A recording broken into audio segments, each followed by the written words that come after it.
드리겠습니다. 안녕하세요. 네, 우리 평택 진리를 찾는 사람들 교회에 방문하신 여러분을 모두 환영합니다. 네, 너무 만나서 처음 뵙는 분들도 계신데 만나서 너무 반갑고요. 이 시간에 간절히 소망하는 것은 제가 이제 설교 준비를 했는데 이왕 여기 오신 분들이 처음 오신 분들도 계신데 하나님의 영께서 우리 마음속에 크게 역사하셔서 오늘 거룩한 안식일 하나님께서 저에게 마음에 새겨주시고자 하는 그 진리의 말씀이 여러분의 마음속에 모두 다 진짜 새겨지고 또 하나님 말씀의 능력으로 여러분의 영혼을 일깨워 주시기를 간절히 소망합니다. 우리 모두 다 그렇게 되길 바라시나요? 네, 그럼 오늘 제가 준비한 말씀은 선지자 엘리야에 대한 말씀입니다. 선지자 엘리야는 성경 말씀에서 굉장히 유명한 사람이에요. 엘리야. 성경에서 선지자 하면 엘리야를 떠오르지 않을 사람이 거의 없습니다. 여러분 다 아시는 분인가요? 구약 성경 이야기 보면 엘리야. 가장 유명한 게 뭐죠? 갈멜산에서 대결이 펼쳐지죠. 그죠? 갈멜산의 대결을 아시는 분? 다 아시죠? 모르시는 분이 계실 수 있으니까. 네. 자, 하늘에서 이 옛날에 이스라엘 나라라는 곳에서 이 하나님을 섬겨야 되는데 우상 숭배 또는 바알 신을 숭배하던 때가 있었습니다. 그렇죠? 그때 이 바알 신을 숭배하는 이 이스라엘 백성들을 하나님께서 불쌍히 여기셔서 선지자 엘리야를 보냈어요. 그래서 갈멜산에서 누가 진짜 하나님인지 보자. 그래서 실제로 그 대결이 펼쳐진 곳이 이제 이 갈멜산입니다. 그런데 오늘 그 얘기를 볼 건 아니고요. 그 이후에 일어나는 일을 볼 거예요. 그래서 이제 이 제목이 뭐냐면 하나님께서 엘리야에게 이렇게 말씀하셨습니다. 엘리야야, 네가 어찌하여 여기 있느냐? 라는 질문을 했습니다. 엘리야가 여러분 어디에 있는데 하나님께서 이 질문을 하신 것 같아요? 동굴. 참, 네, 정답이긴 한데 이 답변이 부족하지 않습니까? 예, 아시는 분 자신 있게. 저는 아이 컨택을 다 하면서 설교하기 원하기 때문에 어디에 있는데 하나님께서 엘리야야 네가 왜 여기 있느냐? 예, 숨어 있는 것도 알고 있습니다. 어디에 있었어요, 엘리야가? 갈멜산에서 큰 대결을 승리했는데 네. 갑자기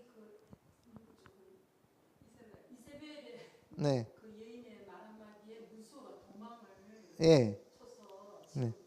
멀리 왔어요. 멀리 와 있는데 장소는 모르시네요. 산에 네. 산인데 산인 동굴이다. 저 평택 뒷산일 수도 있겠네. 자, 우리가 한번 그 아이스 브레이킹으로 짐을 들여봤는데 본문에 들어가겠습니다. 빨리. 네. 자, 엘리야가 위대한 개혁 사업을 시작했어요. 바알 숭배에서 누구 숭배로? 여호와 하나님의 숭배로. 여러분은 누굴 숭배하고 계세요? 돈을 숭배하고 계세요? 바알 신은 우리가 바알 들어보긴 들어봤는데 바알 신이 뭐 우리는 섬기지 않지 할지 모르지만 바알 신은요 풍요의 신입니다. 풍요. 그래서 여러분이 만약 돈이나 이런 것들 풍요로운 그런 욕망을 가지고 이 세상을 살아 계시면 여러분이 딱히 바알에게 무릎 꿇는 건 아니지만 바알 신을 섬기는 거예요. 영적으로. 그래서 여러분은 이 세상에서 막 돈도 많이 벌고 저 빌 게이츠, 앨런 머스크처럼 막 엄청난 그런 삶을 살고 싶으세요? 돈 많이 벌고? 그러면 여러분이 알고 계시든 안 알고 계시든 바알 신을 숭배하는 거예요. 옛날이랑 지금이랑 다를 게 거의 없습니다. 그런데 하나님께서 선택한 이스라엘 백성들만큼은 이 세상의 돈이나 명예나 권력 이런 것들이 아니라 오직 신의 성품을 갖게 하는 여호와 하나님을 섬기게 하시기를 원하셨습니다. 지금도 그렇고요. 그래서 그 개혁 사업을 이루기 위해서 하나님께서 선지자 엘리야를 보내셔가지고 여기 열왕기상 18장 20절에 보면 뭐라고 했죠? 아합이 이에 이스라엘 모든 자손에게로 사람을 보내 선지자들을 갈멜산으로 모으니라. 산 이름이 갈멜이라는 거죠. 갈멜산으로 모였어요. 거기 대결을 하기 위해서. 그래서 엘리야 선지자가 나가서 이렇게 얘기합니다. 하나님을 모르는 백성이 아니고요. 하나님을 섬긴다고 하는 백성들이 바알신을 섬기고 있었다는 거예요. 생판 모르는 사람들이 아니라는 거예요. 엘리야가 모든 백성들에게 가까이 나아가 이르되 너희가 어느 때까지 둘 사이에서 머뭇하려느냐. 우유부단. 여호와가 만일 하나님이면 그를 따르고 바알이 만일 하나님이면 그를 따르지니라 하니 백성이 뭐예요? 한마디도 하지 아니하느니라. 아직도 마음을 정했어요? 못 정했어요? 갈팡질팡 양다리 신앙. 양다리 신앙이 뭔지 아세요? 뭔지 아세요? 양다리 신앙? 세상에서도 재밌게 살고 싶고 하나님도 섬기고 살다가 천국도 가고 양다리 신앙이죠. 두 마리 토끼를 다 잡는 그런 신앙을 이 이스라엘 백성들 하면서 머뭇거리고 있었다는 거예요. 그래서 엘리야가 백성에게 이르되 여호와의 선지자는 나만 홀로 남았으나 바알의 선지자는 몇 명이요? 450명. 거기다 아세라 목상하는 그 선지자는 400명. 그래서 850대 1입니다. 지금도 똑같아요. 지금도 하나님의 기별을 전하는 사람들이 바알신을 섬기면서 하나님을 섬긴다고 속이고 있단 말이죠. 어쨌든 그건 지금 제가 할 얘기는 중요한 얘기를 빨리 가야 됩니다. 그래서 너희는 너의 신의 이름을 부르라. 나는 여호와의 이름을 부르리니 이에 뭘로 응답해야 돼요? 불로 응답하는 신, 그가 진짜 하나님이니까 백성들이 맞다. 그래. 누가 어느 신이 응답하시냐 보자. 그래서 갈멜산에 대결이 펼쳐지는데 하나님을 위한 선지자는 엘리야 한 명밖에 없고 저쪽에는 450명이 왔단 말이에요. 그러니까 숫자로 잽이 돼요, 안 돼요? 안 되죠. 그럼에도 불구하고 엘리야는 자신 있게. 자, 엘리야가 바알의 선지자들에게 이르되 너희는 많으니 먼저 송아지를 한 마리를 택하여 잡고 너희 신의 이름을 부르라. 그러나 불을 붙이지는 마. 그죠? 라이터 켜지 마. 이런 거예요. 그래서 아침부터 낮까지 먼저 하는 게 중요해요. 거짓 성령 운동이 앞으로 있을 것인데 먼저 합니다. 먼저. 아침부터 낮까지 바알의 이름을 불러 이르되 바알이여 우리에게 응답하소서 하나 아무 소리도 없고 아무 응답하는 자도 없으므로 그들이 그 쌓은 제단 주위에서 뭐예요? 뛰노라. 쇼를 하기 시작했죠. 쇼를. 그래서 막 오전 정오까지 막 낮까지 뛰노면서 이 종교적인 쇼를 시작한 겁니다. 그런데 여기서 지금 제가 제외된 부분이 너무 시간이 오래 가니까 그들이 칼로 자기의 몸집에 상처를 내요. 신이시여 바알 신이시여 제가 칼에 제 살을 베는데도 응답 안 하시겠습니까? 자해신앙이야. 자해신앙. 그래서 그런 일들을 벌였습니다. 그런데 응답이 돼요? 안 돼요? 안 되죠?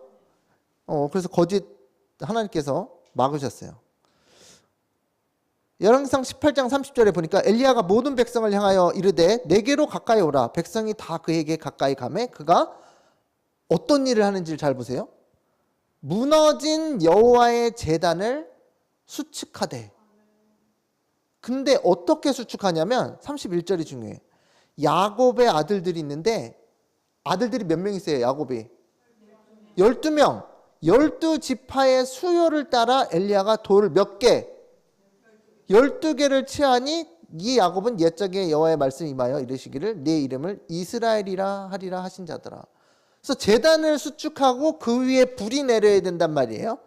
근데 그 제단을 엘리야가 하나님의 영을 받고 뭐예요? 12개를 취한다는 거예요.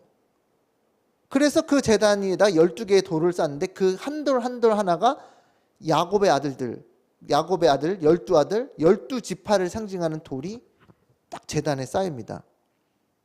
이게 우리와 상관이 있을까요? 이게 14만 4천에 요한계시록에 나오는 7장에 나오는 14만 4천이 모이는 것과 상관이 있어요. 그렇죠? 왜냐하면 요한계시록 7장에 보면 그 입맞는 자의 수가 14만 4천인데 야곱의 아들들 이스라엘 12지파 중에서 한 지파마다 12,000명씩 나오잖아요. 12,000, 12,000, 12,000, 12,000 곱하기 12 하니까 12,000 곱하기 12 하니까 14만 4천이 나왔잖아요. 그래서 엘리야가 이 돌을 모아서 제단에 쌓고 거위에 불이 내도록 기도를 합니다. 어쨌든 기도 36절 지금 엘리야가 원하는 게 뭐예요? 바알 숭배에서 이스라엘 백성들 돌이켜 하나님을 경배로 이끌게 하기 위한 개혁 사업을 그냥 개혁 사업도 아니고 great 개혁 사업 위대한 개혁 사업을 하고 있단 말이에요. 저녁 소재 들을 때 이르러 선지자 엘리야가 나아가서 말하되 잘 보이시죠? 아브라함과 이삭과 이스라엘의 하나님 여호와여 주께서 이스라엘 중에서 하나님이신 것과 내가 주의 종인 것과 내가 주의 말씀대로 이 모든 일을 행하는 것을 오늘 알게 하여 주시옵소서. 여호와여 내게 응답하소서 내게 응답하소서. 이 백성에게 주 여호와는 하나님이신 것과 주는 그들의 마음을 뭐하는? 이게 중요해요. 뭐하는? 되돌이키심을 알게 하옵소서. 여러분 오늘 안식일에 여러분의 마음이 뭐 하나님 열심히 섬기고 계신 분들 계시지만 혹시라도 이 내가 마을 다른데 하나님을 섬기지 않고 다른 것을 섬기고 있었다면 오늘 이 자리에 엘리야의 기도처럼 뭐예요? 하나님은 어떠신 분이냐? 어떠신 분이에요? 우리의 마음을 하나님께로 되돌이키실 수 있는 전능하신 하나님이시라는 걸 꼭 마음에 새기시기 바랍니다.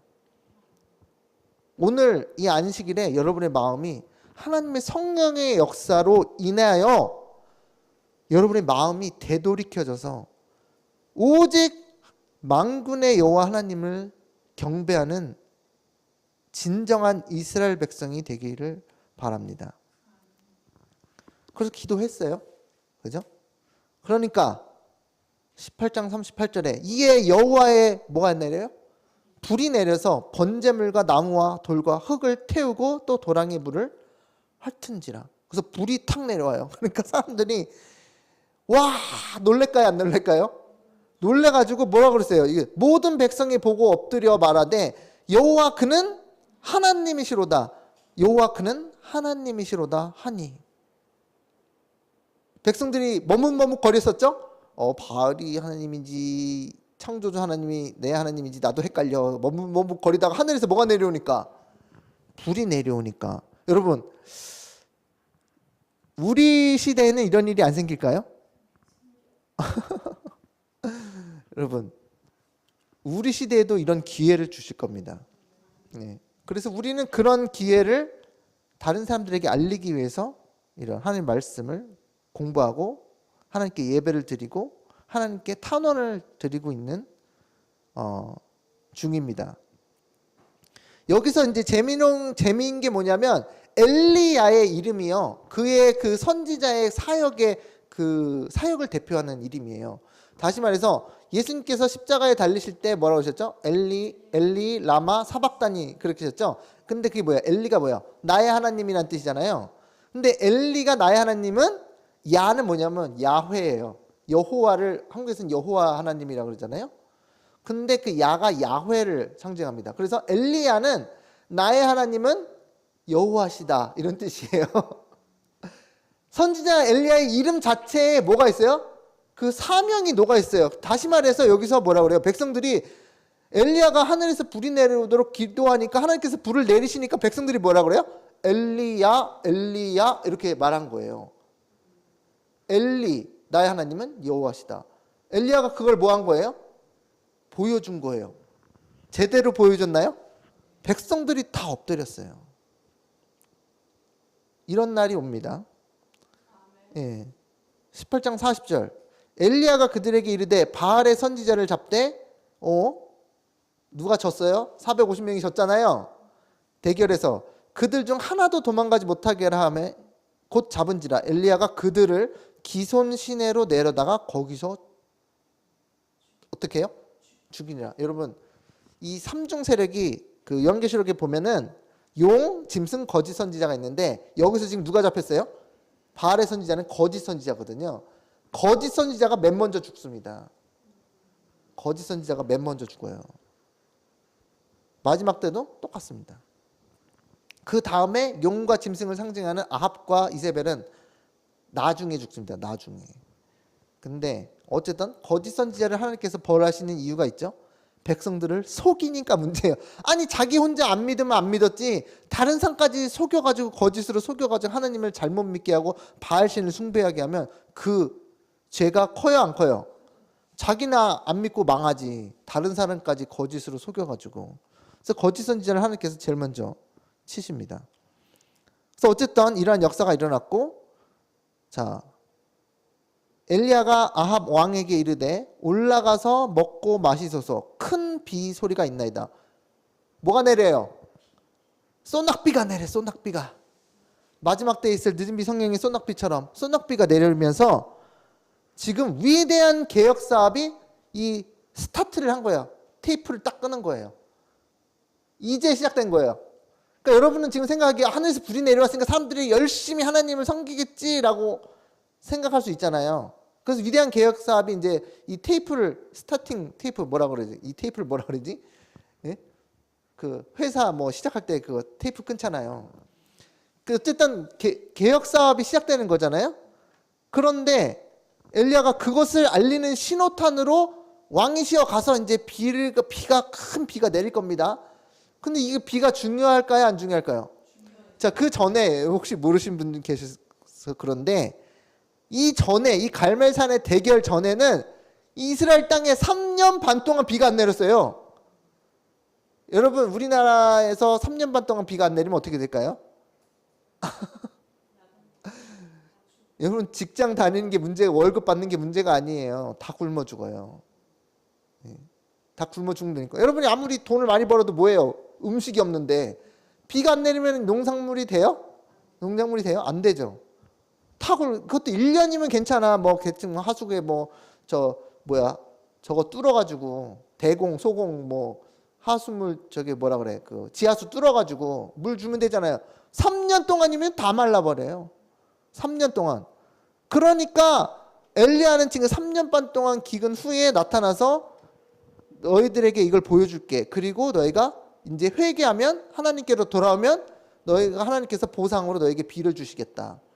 하니까 엘리야가 지금 자기가 하나님 섬기는 하나님이 진짜 하나님인 것을 증명하고 그들에게 이제 개혁의 물꼬를 시작하기 위해서 트면서 시작하기 위해서 하나님께서 이제 큰 비를 보내주실 것입니다 하면서 이 엘리야가 띠를 두르고 그 아합 왕을 이스라엘 왕궁까지 달려가면서 인도합니다. 그 와중에 비가 내려요.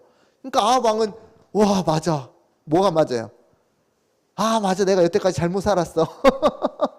내가 그 와이프를 잘못 만나가지고 와이프 이름이 이씨입니다. 이세벨. 근데 와이프를 잘못 만나가지고 바알신을 섬기는 와이프를 만나가지고 내가 글쎄 큰 실수를 했다. 3년 반 동안 비가 안 온 건 내가 나의 잘못이야. 내가 회개한다 그러면서 이제 비가 오니까 그게 증명이 됐고 하늘에서 뭐예요? 불이 내려오니까 증명이 되니까 이제 개혁 사업을 딱 시작하려는 그 순간이었어요. 여태까지 엘리야가 일 잘했어요? 못했어요? 일 잘했어요? 못했어요?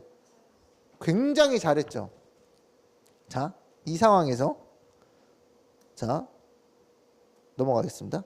그런데 이제 하나님의 그 위대한 개혁 사업이 시작하려니까 여기 뭐라고 했어요? 그러나 사단도 가만히 있지 않았다 그랬습니다. 사단이 화가 나야 안 나요? 자기가 이제 거의 이스라엘을 다 삶아 먹었는데 갑자기 엘리야가 나타나니 그걸 다 뒤집어 엎고 자기가 아주 귀하게 키운 거짓 선지자들을 450명을 다 한꺼번에 죽여버리니까 화가 나야 안 나요? 여기서 뭐가 나와요? 용의 분노가 나옵니다. 용의 분노. 그래서 임녀 이세벨을 충동하여, 이세벨은 그 바알 신을 섬기는 제사장의 딸이었죠. 충동하여 엘리야를 죽이기 위한 사형명령을 내리고 있었습니다. 사형명령 중요해요. 우리 시대 앞에도 사형명령이 있습니다. 자, 모은 다음에 있죠. 늦은 비 성령의 역사 다음에 바로 사형명령이 있죠. 여기서도 큰 비가 온 다음에 사형 명령이 내려요. 놀랍죠? 그래서 19장부터는 이제 어떤 일이 일어나는지 보세요. 아합이 엘리야가 행한 모든 일과 그가 어떻게 선지자를 칼로 죽였는지를 이세벨에게 뭐예요? 말하니 가가지고 그죠? 이 사람이 이제 아합이고 이 사람이 이세벨인데 예? 가가지고 야 그거 알아? 야 우리가 잘못 알고 있었어. 뭘요? 뭘 잘못 알고 있었어요? 야 바알신이 하나님이 아니야. 우리 대결 펼쳤는데 하나님께서 엘리야의 하나님이 진짜 하나님이야. 하늘에서 불이 내려와서 제단을 태웠다니까. 그리고 우리가 다 인정하고 거짓 선지자들 450명 다 죽였잖아. 기손 시내가에 데려가서. 그러니까 이세벨이 남편 쟤 잘못했어요. 우리가 잘못 믿고 있었군요. 우리가 참 잘못했군요. 우리 하나님에게로 돌아갑시다. 이랬어요?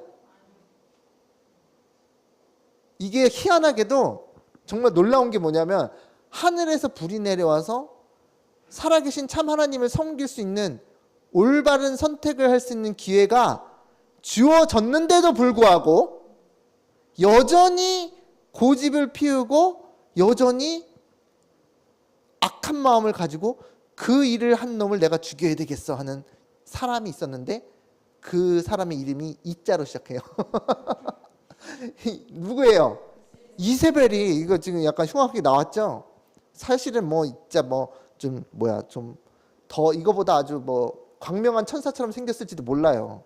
그죠? 이거는 너무 악독하게 나왔는데 그래서 뭐라 그러세요? 내가 이맘때는 잠깐 보자.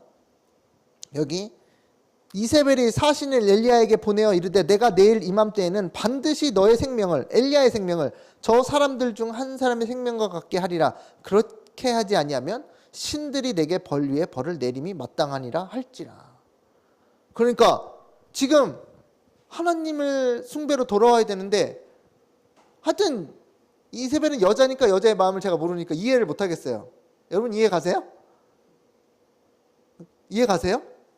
이게 자존심이 센 건지 자기가 분명히 하나님께서 역사하신 걸 알고도 하나님을 선택하는 게 아니라 이를 악물면서 악을 선택하는 사람이 있다는 거예요. 예, 그러니까 기회를 줬는데도 불구하고. 예. 그래서 이세벨이 여러분 넘어갔어요, 안 넘어갔어요? 은혜의 시간이 이 사람 넘어갔어요. 유다랑 똑같아요. 유다도 예수님께서 메시아인 거 아는데도 예수님을 팔아요, 안 팔아요? 팔죠. 그러니까 이게 헛똑똑한 거예요, 헛똑똑. 그런데 자존심이 센지 뭔지는 모르겠지만 엘리야에게 고마워해야 되는데 엘리야를 죽이기로 결정을 합니다. 그런데 이제 더 놀라운 일이 일어나죠. 엘리야 선지자의 뭐예요? 갑작스런 도망이 일어나. 여자가 너무 무섭게 생겼나? 이 엘리야가 남자 노릇을 못하고 있습니다. 자, 보세요. 19장 3절. 그가 이 엘리야가 이 형편을 보고 일어나 자기의 생명을 위해 뭐예요? 도망가요. 오늘 얘기가 그 얘기예요. 제가 앞으로 30분 동안 이 얘기를 할 겁니다. 왜 도망했는지, 뭘 잘못했는지, 엘리야는 무엇을 깨달아야만 했었는지를 공부하겠습니다. 오늘 이제 핵심은 여기 있어요. 엘리야가 지금 하늘에서 뭐가 내려오게 했다고요? 기도로? 여러분 그런 기도 해보신 적 있으세요? 하늘에서 좀 불 좀 내려와가지고 우리 자녀, 우리 친척들, 뭐 안 믿는 사람들 좀 하늘에서 좀 불 좀 내려가지고 이 사람들에게 살아계신 하나님을 좀 섬기게 해주세요. 그런 능력을 주세요라고 기도해 보셨어요? 근데 엘리야는 하늘에서 불이 내려왔어요. 그런데 그런 어마어마한 일이 역사했는데 세상에 갑자기 자기를 뭐하니까? 죽인다고 사형명령이 내리니까 뭐예요? 도망을 갔어요. 얼만큼 도망간지도 보여드릴게요. 자, 유대에게 속한 부엘세바에 이르러 자기 사환에게 그곳에 머물게 하고 자기 자신은 광야로 들어가 하룻길쯤 가서 한 로뎀 나무에 앉아서 자기가 죽기를 원하여 이르되 여호와여 이제 넉넉하오니 지금 내 생명을 뭐예요? 거두시옵소서. 나는 내 조상들보다 낫지 못하느니라 하고서 지금 하늘처럼 뻗었던 믿음이 땅으로 꺼졌어요. 땅으로 꺼져가지고 지금 뭐예요? 절 차라리 죽여주세요 이러고 있다니까요. 그 심정 이해 가시는지 모르겠어. 아직요 40주야는 도망가지도 않았어요. 시작도 안 했어요. 40일 동안 도망가신 거 아세요?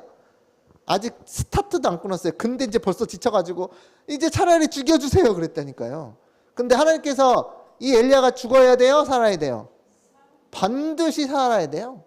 엘리야는 살아서 승천하는 사람입니다. 요한계시록 14장에 나온 것처럼 살아서 승천한 14만 4천의 예표예요. 그림자예요. 절대로 죽으면 안 돼요. 절대로. 여러분은 어때요? 예수님 오실 때까지 살아계셔서 절대로 죽음을 맛보지 않고 하늘로 올라가실 그럴 믿음을 가지고 계신지 궁금합니다. 자, 위대한 승리 뒤에 찾아온 깊은 절망. 승리, 3년 반의 가뭄을 끝내고 바알 선지자들을 뭐 했어요? 물리치고 압도적인 승리를, 믿음의 승리를 거뒀어요. 근데 이세벨이 죽인다고 하니까 갑자기 뭐예요? 도망을 했어요. 중국말로 있죠. 황당. 중국에 다녀오신 분 아시죠? 황당. 그래요. 그게 우리나라 말로 황당하다 이런 말이잖아요. 그 중국말 똑같아요. 한국말로. 여러분 황당하지 않으세요? 황당하죠. 자, 엘리야 선지자가 얼만큼 도망갔는지 그걸 말씀드릴게요. 이제 여기가 맨 끝에 이스라엘이라는 거 보이십니까? 이스라엘. 영어로 이 제즈리엘인데 여기가 이 갈멜산 근처예요. 갈멜산 근처에 궁전이 있어요. 사마리아 그쪽 위에. 그래서 이스라엘이라는 곳이 있는데 거기서 이세벨이 죽인다고 하니까 36개 걸음아 날 살려라. 도망해서 이스라엘 북단에서 저 북한 평양에서 부산까지 내려옵니다. 그게 부엘세바예요. 부엘세바. 이게 부산이에요. 한국도 부산 밑에 더 없죠? 바다잖아요. 부엘세바가 이스라엘의 남단이에요. 그 경계, 블레셋과의 경계, 그 부엘세바까지 내려옵니다. 와, 마라톤 선수예요? 자, 그런데 거기서 끝이 아니에요. 여기서부터 이제 시작이에요. 여기서부터 로뎀 나무 밑에서 지쳐서 쓰러져 있을 때 천사가 와가지고 막 먹을 걸 먹이고 막 풍 자고 먹어라, 너 먹어야지 길을 가지. 그런데 그 다음에 부엘세바에서 이제 시작이에요. 여기서 며칠을 가요? 40주야. 40주야는 40일이에요. 여러분 40일 동안 걸으면 군대 갔다 오신 분들은 하루에 그 군대 걷는 그 훈련하는데 그 몇 킬로 걷죠 하루에? 군대 다녀오신 분이 없나? 저는 일단 안 갔다 왔습니다. 그래서 할 말이 없는데 군대 가서 뭐 40km 행군 그런 거 있지 않나요? 그러니까 40km 곱하기 40 해보세요. 얼마 나오나? 40km 곱하기 40 하면 몇 킬로 나오게요? 4, 4, 16, 1600km입니다.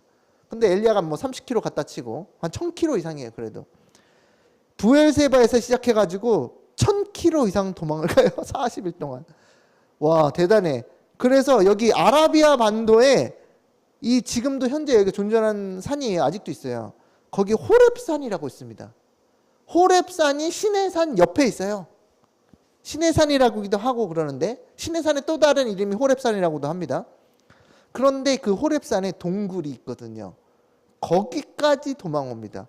저는 이게 의아한 게 하나님께서 이걸 목적하셨을 수도 있겠죠. 근데 의아한 게 40일 동안 걸으면서 생각이란 걸 했을 거 아니에요.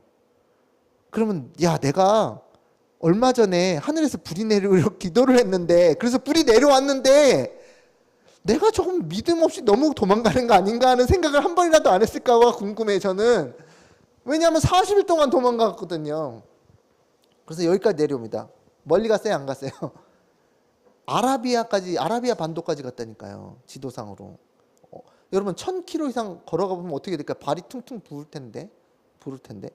이 고생을 하면서 호렙산, 시내산이 있는 데까지 갑니다. 자, 그처럼 대담한 용기를 나타내고 왕과 사제들과 백성들에 대해 그처럼 완전하게 승리를 거둔 후에 엘리야는 그 후에 결코 낙담하거나 겁에 질려 두려워하지 않을 것처럼 보였다. 그러나 그처럼 많은 하나님의 사랑스러운 돌보심의 증거로 축복을 받았던 그도 연약한 인간에 지나지 않았으므로 이 같은 암담한 때에 그는 신앙과 용기를 어떻게 해요? 잃고 말았다. 자, 어떻게 해요? 선지자는 이제 생명을 보존하기 위하여 도망하였다. 도망간 거 아시죠? 근데 이제 이 선지자 왕이란 책 주석에 보면은 이것을 엘리야의 큰 실책이라고 했습니다. 실책이에요, 아니에요? 하나님께서 그만큼 힘을 실어 주셨는데 기껏 그 여자가 왕비가 죽인다고 그러니까 그것에 쫄아가지고 겁을 듣고 도망가는 게 이게 할 일입니까? 뭐 우리도 연약한 인간이니까 그때 가서 어떻게 될지 모르죠. 그래서 엘리야는 그가 맡은 의무의 자리에서 도망하지 말아야 하였다. 그는 여호와의 영광을 옹호하도록 사명을 맡겨주신 하나님께서 그를 보호하여 주시기를 호소하면서 이세벨의 위협을 어떻게? 직면, 페이스 투 페이스. 내가 하나님께서 나를 도우실 걸 알고 다윗처럼, 다윗 아시죠? 골리앗과 직면을 했잖아요. 다른 사람들, 이스라엘 사람들 막 벌벌 떨고 있었는데 직면하여야 했다. 그래서 다윗이 그걸 직면했기 때문에 위대한 왕이 된 거예요. 엘리야는 자기가 신뢰하는 여호와께서 그를 왕후 이세벨의 분노에서 보호하여 주실 것을 그 기별자에게 말했어야 했다. 누가 와서 야 이세벨이 너 죽인대 그랬잖아요. 그런데 단호하게 얘기했어야 된다는 거예요. 뭘로써? 믿음을 가지고. 그죠? 몇 시간밖에 안 지났어요. 하늘에서 불이 내려온 지. 만일, 이게 만일이 중요하죠. 가정하는 거잖아요. 만일 엘리야가 그가 있던 곳에서 그대로 머물러 있으면서 하나님을 그의 피난처와 힘으로 삼고 진리를 위하여 굳게 섰더라면 그는 뭐를 받지 않고? 뭐를 받지 않고? 해를 받지 않고 보호함을 받았을 것이다. 그런가요? 그런가요? 확실해요? 그게 믿음이죠. 여호와께서는 이세벨에게 당신의 형벌을 내리심으로 엘리야에게 또 다른 놀라운 승리를 주셨을 것이며 왕과 백성들에게 끼친 감명으로 큰 개혁이 이루어졌을 것이다. 근데 사단이 그걸 알고 이세벨을 충동해서 죽여버리겠어 하고 나오니까 엘리야가 쫄아가지고 겁먹고 도망간 거예요. 그런데 여러분 이게 엘리야에게 얼마나 큰 실책이냐면 역사를 여기 구약 역사를 좀 공부해 보시면 이 엘리야가 도망간 것 때문에요. 이스라엘의 개혁 역사가 수년 동안 딜레이 됩니다. 여기서 이세벨도 한참 뒤에 죽어요. 예후가 왕일 때 그때 죽어요. 그러니까 오늘 당장 죽을 수 있었어요. 이세벨이. 왜냐하면 이세벨이 죽이라고 했을 때 달려들 때 하나님께서 막으시니까 이세벨이 거기서 이제 죽었겠죠. 형벌을 내린다 그랬잖아요. 그리고 아합 왕도 야 하나님의 역사가 계속 일어나네. 야 내가 잘못했다. 더 회개. 아합도 회개 못하고 죽습니다. 아합은 또 구원을 못 받아요. 아합이 무슨 일을 했냐면 여기서 회개했으면 제대로 하나님을 섬겼으면 괜찮았는데 나중에는요 어떻게 타락하냐면 이세벨에 속아가지고 이세벨이 여기서 죽었어야 되는데 속아가지고 나봇의 포도원을 뺏어요. 그리고서는 나봇을 거짓 증인들을 세워가지고 저 사람이 뭐 저런 말을 했어요 하지도 않은 말을 막 모함해가지고 그 자리에서 즉결 판결 내려가지고 죽여버리고 나봇의 포도원을 뺏었어요. 그 다음에 이 아합은 그것 때문에 심판받아가지고 전쟁에 나가서 화살 맞고 피 흘려서 죽습니다. 구원 받았겠어요? 다른 사람이 생명을 취하면서 자기가 포도원을 뺏으려고 살인을 저질렀어요. 그러니까 그게 다 뭐예요? 어떻게 보면 엘리야의 탓이 된 거예요. 예. 그렇죠? 여러분 우리에게 어떤 의미를 주는 건지 아세요? 여러분이 믿음으로 전진해야 되는데 한 발자국 뒤로 물러설 때 어떤 영혼들이 죽어나갈지 모른다는 거예요. 여러분이 믿음으로 전진하지 않은 것 때문에. 그게 우리가 엘리야의 실책을 보고 야 엘리야가 저렇게 잘못했다.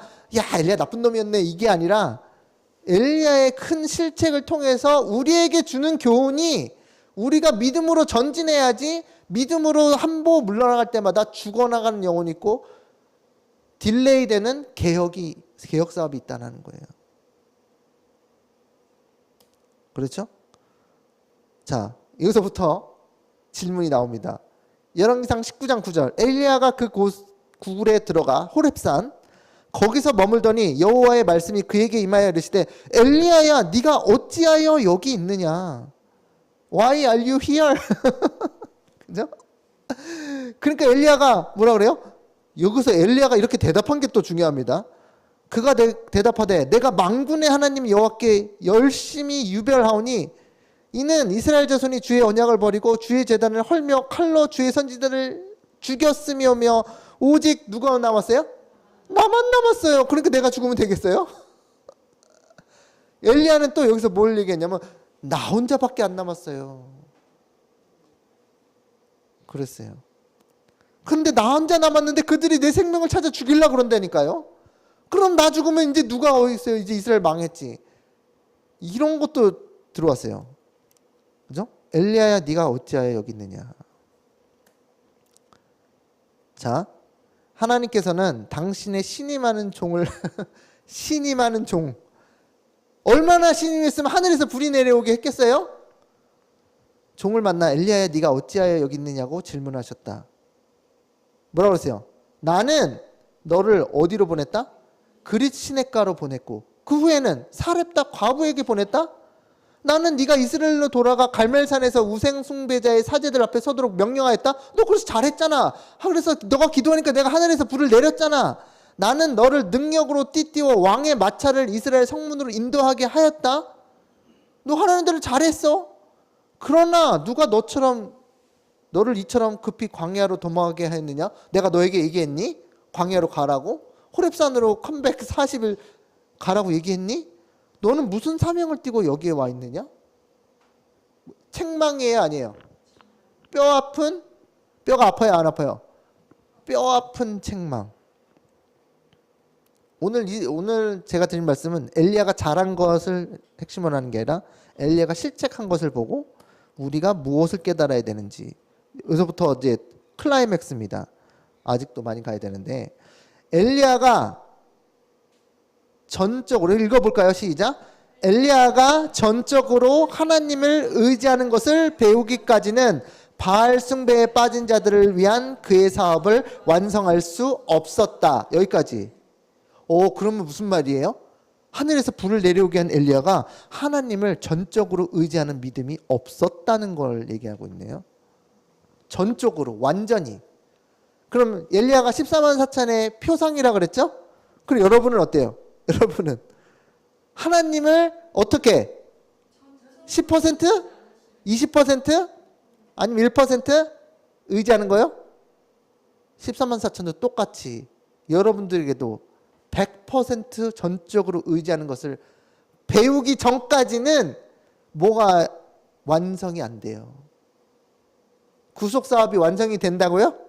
안 된다고요. 그러면 여러분이 지금 전적으로 의지하고 있느냐? 그걸 묻는 거예요. 하나님께서 엘리야야 왜 여기 있느냐가 아니라 여러분에게 너 나를 전적으로 의지하는 믿음을 가지고 있니? 라고 묻는 거예요. 여러분 그거 아니면 사업 못 마칩니다. 엘리야랑 똑같아요. 갈멜산에서의 놀라운 승리는 더욱 큰 승리를 거둘 수 있는 길을 오픈해 놓았다. 더 큰 승리를 할 수 있는 길을 열어놓았는데 엘리야가 더 큰 승리를 할 수 있는 문이 열렸네 하는데 뒤로 돌아갔어. 그러나 엘리야는 이세벨의 위협 때문에 그의 앞에서 열려있는 좋은 기회로부터 돌아서 버렸다. 하나님의 사람은 주께서 주시기를 원하시는 유리한 고지와 비교해서 현재의 그의 지위가 미약함을 깨달아야 했다. 이거요. 선지자왕 167페이지 보면요. 이 유리한 고지라고 안 써 있습니다.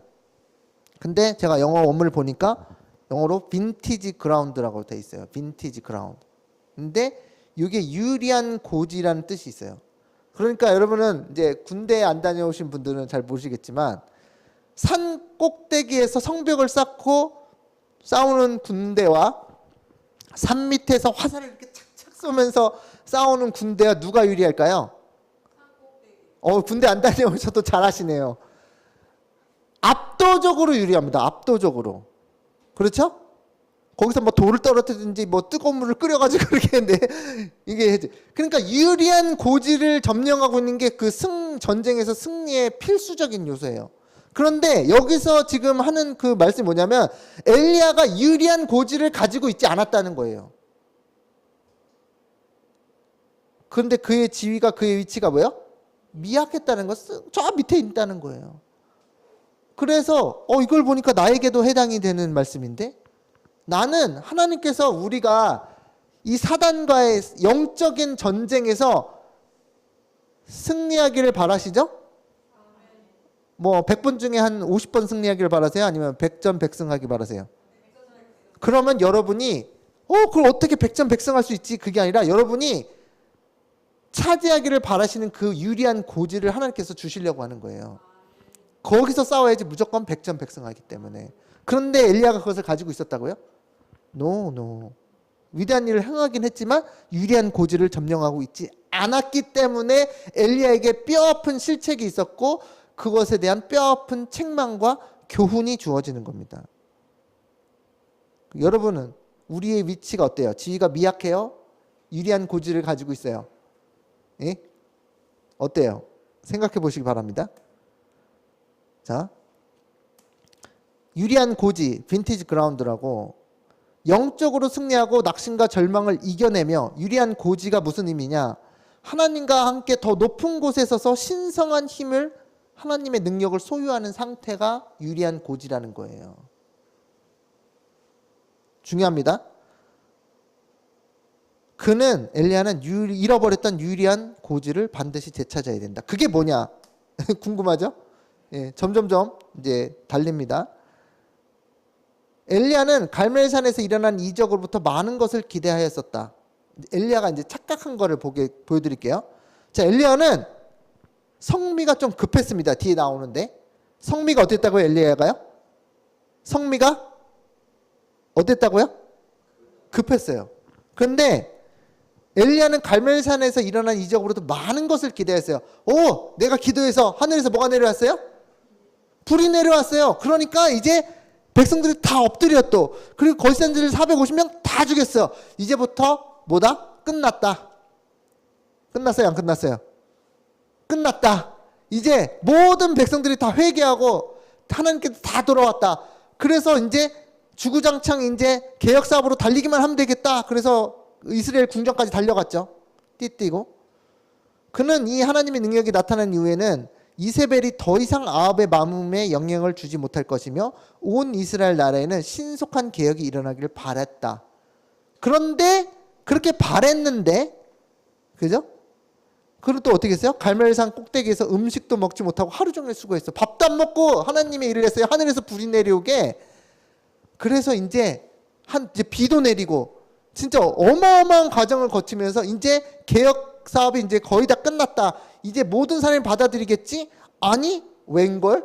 이세벨이 뭐 하겠다고요? 죽인다고 한다니까요. 그래서 그러나 높은 신앙과 영광스러운 성공에 흔히 뒤따라오는 그런 반작용이 엘리야에게 몰려들고 있었다. 그는 갈멜산 위에서 시작된 개혁이 중단되지 않을까 하는 염려로 의기소침하였다.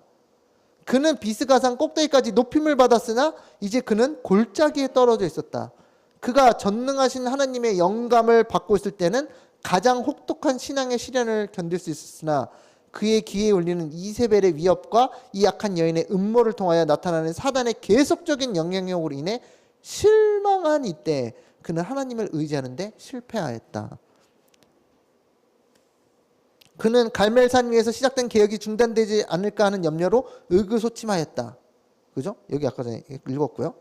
그래서 여기에서 가장 중요한 점이 뭐냐면 엘리야는 이 정도면 내가 성공했겠지? 이제는 다 받아들이겠지? 했는데 안 그런 사람들이 있다라는 거예요.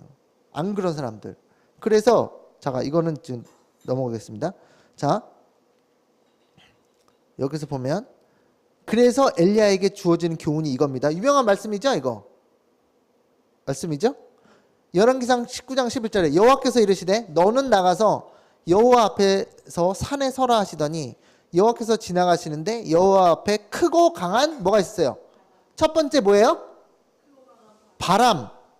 허리케인 같은 바람. 산을 가르고 바위를 부수나 바람 가운데 여호와께서 계시지 아니하며 바람 후에 뭐가 있어요? 두 번째는 뭐예요? 바람 다음에 지진이 있으나 지진 가운데서 여호와께서 계시지 아니하며 또 지진 후에 뭐가 있어요? 불. 세 번째죠? 바람, 지진, 불. 불이 있으나 불 가운데서 여호와께서 계시지 아니하더니 불 후에 세미한 소리, 음성이 있는지라. 바람 가운데도 여호와께서 계시지 아니하며 지진 가운데서도 여호와께서 계시지 아니하며 불 가운데서도 여호와께서 계시지 아니하더니 크고 강한 바람, 지진, 모든 것을 삼키는 불, 이러한 대단한 역사 아니에요? 지금 엘리야는 세 번째가 있었잖아요. 지진 예전에 과거에도 있었고 강한 바람도 불 텐데 이러한 대단한 모든 것을 삼키는 불이 내려왔는데도 하나님께서 그곳에 계시지 아니했다. 이게 무슨 뜻이지? 저는 이게 굉장히 의아했어요. 궁금했어요. 이게 도대체 무슨 뜻이지? 여러분 무슨 뜻인지 알고 계세요? 이거 읽어보셨어요? 무슨 뜻인지? 하나님을 마음에 네. 온전히 믿는 믿음을 의지하지 아니하고 음. 어떤 큰 일을 하고 네. 어떤 땅을 그걸 한다 해도 하나님이 함께 하시지 않으면 소용이 없다. 네. 되게 중요한 말씀 답변 주셨어요. 여기서 보니까 하나님께서는 거룩한 능력을 힘있게 나타내심으로써가 아니요, 세미한 소리, 스몰 보이스, 세미한 음성으로 자신을 당신의 종에게 나타내시기로 선택하셨다. 선택.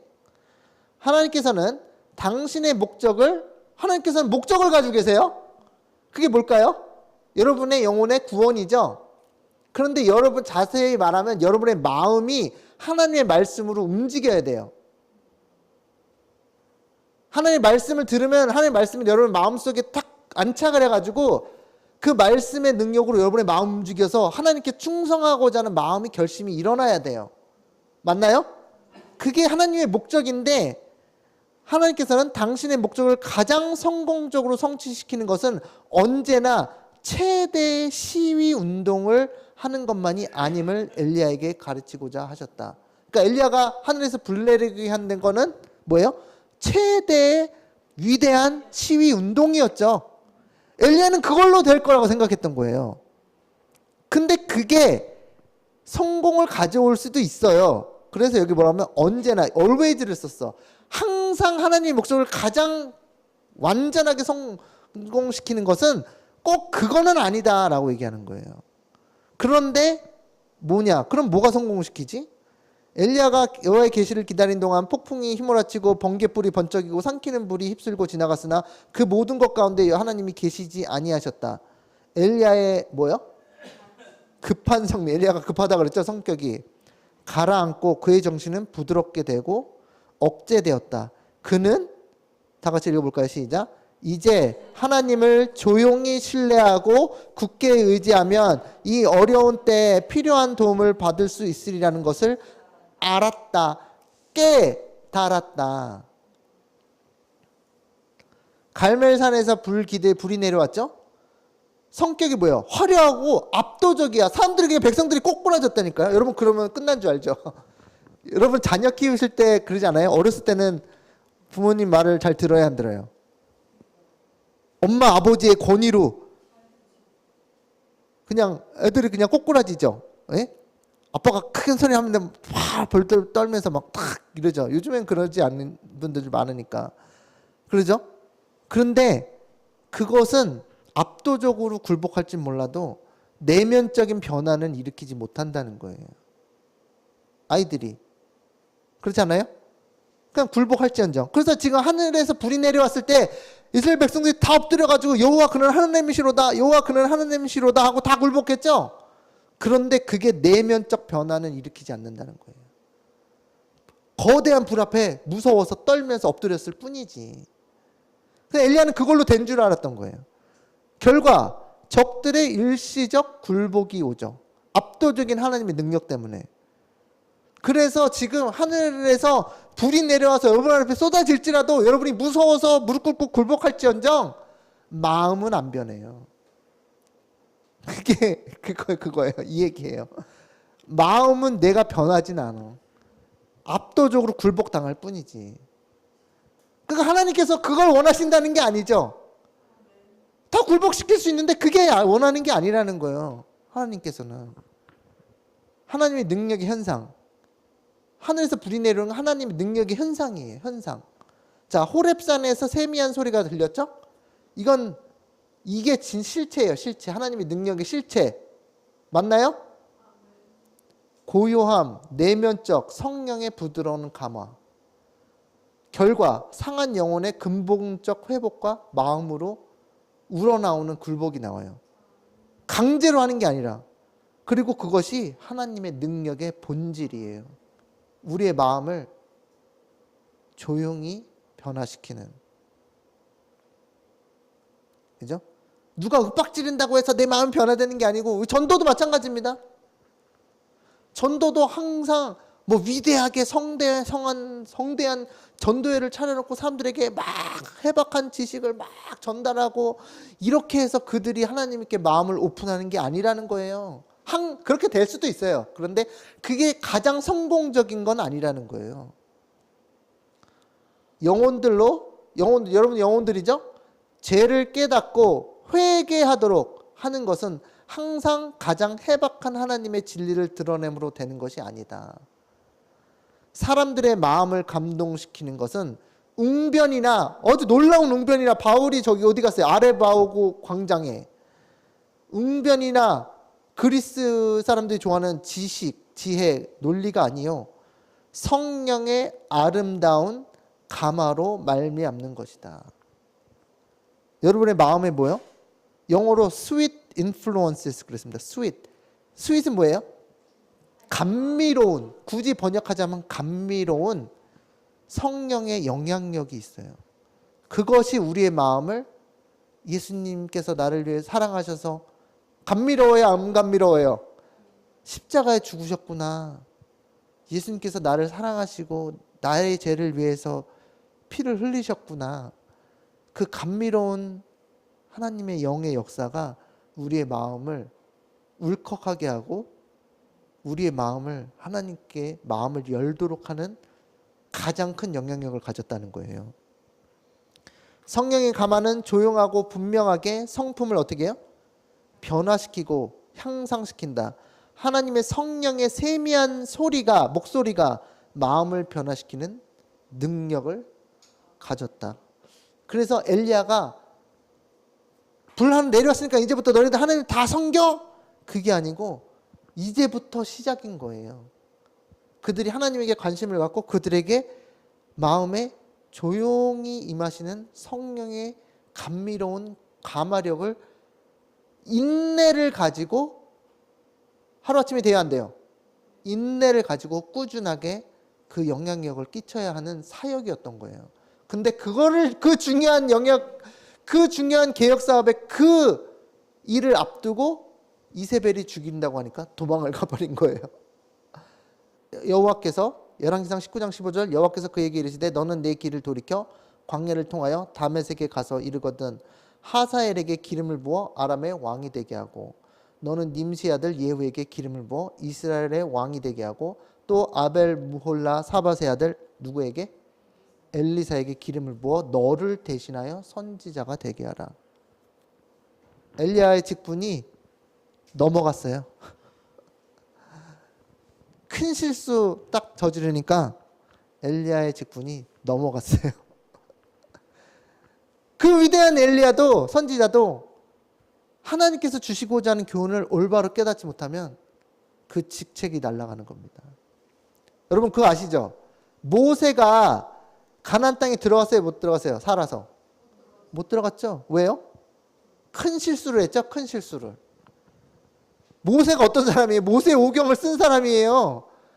근데 그 직분이 누구한테로 넘어갔어요? 여호수아에게 넘어갔죠. 모세가 그 실수를 한 것 때문에 모세가 하나님께 제가 실수를 하긴 했는데 죄송합니다 예수님.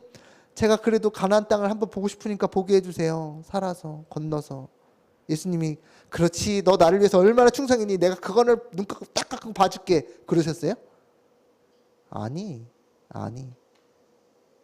모세는 율법을 상징하고 여호수아는 그 예수님을 상징하잖아요. 여호수아가 예수님이라는 뜻이거든요. 그래서 율법을 행함으로 말미암아 천국에 들어갈 수 없다는 것을 가르쳐 주는 게 뭐예요? 모세가 살아서 들어가지 못한 그것을 보여주는 겁니다. 오직 예수님의 공로로서만이 그가 이스라엘이 가나안 땅에 들어갈 수 있다. 그겁니다. 그래서 하사엘의 칼을 피하는 자를 누가 죽여요? 예후가 죽일 것이요 예후의 칼을 피하는 자를 엘리사가 죽이리라. 그러나 내가 이스라엘 가운데 몇 명이요? 7,000명을 남기리니 다 바알에게 무릎 꿇지 아니하고 다 바알에게 입맞추지 아니한 자니라. 더 놀라운 게 여기서 드러나는 게 뭐냐면 엘리야는 자기 혼자인 줄 알았어요. 그런데 그 개혁 사업을 같이 동역할 몇 명이 있었다고요? 7,000명. 70명도 아니고 700명도 아니고 몇 명이요? 7,000명. 너 혼자가 아니야. 그래서 엘리야는 처음에는 하늘에 자기 별이 혼자인 줄 알았는데 하늘께서 몇 명이요? 7,000개의 별을 남겨두셨다는 거예요. 7,000개의 별. 우리는 어때요? 우리 외롭게 신앙합니까? 자, 마지막 읽고 마치겠습니다. 낙심한 자들을 위한 치료제. 낙심한 자들을 위한 확실한 치료제가 있다. 우리도 낙심할 수 있겠죠? 신앙생활하면서. 그것은 신앙과 기도와 사업이다. 신앙과 활동은 자신감과 만족을 줄 것이며 그것들은 날마다 증가하게 될 것이다. 그대는 불안한 예감이나 심한 절망적인 감정에 빠지고 싶은 시험을 당해본 일이 있는가? 있는가? 있어요? 가장 암담한 날, 형세가 가장 험악한 것처럼 보일 때에도 무서워하지 말고 하나님을 뭐하라? 믿으라. 엘리야가 배워야 될 교훈이 이거였잖아요. 전적으로 하나님을 신뢰하지 않는 상태에서는 하나님의 사업을 완성할 수 없다. 여러분도 마찬가지예요. 하나님께서는 뭐라고 그랬어요? 그대의 필요를 아신다 모르신다? 아셔요. 근데 우리가 걱정하는 거예요. 여러분이 마치 어린애일 때 여러분 자녀 있으세요? 자녀? 어린아이 자녀? 어린아이 자녀가 오늘 엄마가 나에게 밥을 해주실까? 그런 걱정하는 자녀 보셨어요? 그런 걱정하는 자녀 보셨어요? 예? 엄마가 나에게 옷을 사입해 줄 텐데 나 벌거벗고 학교 가면 어떡하지? 그런 걱정하는 자녀 보셨어요? 우리가 부모가 되니까 그런 걱정을 해요. 우리 자녀에게 입혀야 되는데 내가 돈이 없으면 어떡하지? 너무나 믿음이 없어. 너무나 믿음이. 여러분은 하나님의 자녀가 아닌가요? 예? 여러분 하나님의 자녀 맞아요? 하나님의 아들과 딸이 맞습니까? 장모님들 왜 아멘을 안 하시는데? 여러분 하나님의 아들과 딸이 맞아요? 그럼 어느 세상에 어느 부모가 자신의 아들과 딸을 굶기냐고요. 벌거벗기게 하고 다니냐. 그런 부모 보셨어요?